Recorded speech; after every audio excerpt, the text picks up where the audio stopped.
আসসালামু আলাইকুম ভিউয়ার্স, আশা করছি সবাই ভালো আছেন। আজকে আমি আপনাদের সাথে শেয়ার করব আম মাখার একটা রেসিপি। আমগুলো দেখতে পাচ্ছেন আমি এই মতো করে স্লাইস করে কেটে নিয়েছি পাতলা পাতলা করে। এখানে দেব 2 চা চামচ পরিমাণ চিনি, অল্প পরিমাণ মরিচের গুঁড়া, শুকনো মরিচের, সামান্য পরিমাণ লবণ, এখানে 4 চামচ পরিমাণ কাসুন দুধটা দিলে অনেক মজা লাগে।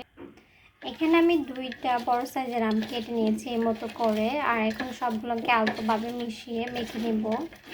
আর চিনিটা গলার আগ পর্যন্ত অপেক্ষা করব, কারণ এখনকার চিনিগুলো একটু মোটা মোটা থাকে, খুলতে একটু সময় লাগে। মেখে নিয়েছি সবগুলা আলতোভাবে। এখন আমি দেখাবো একটা প্লেটে কেমন লাগছে, আর খেতে অনেক মজা। এই আমগুলো এর মতো হলুদ টাইপেরই, এতটা না, সাদা সাদা না। আর এই আমের নাম আমি জানি না, কিন্তু খেতে অনেকই মজা, টক কম।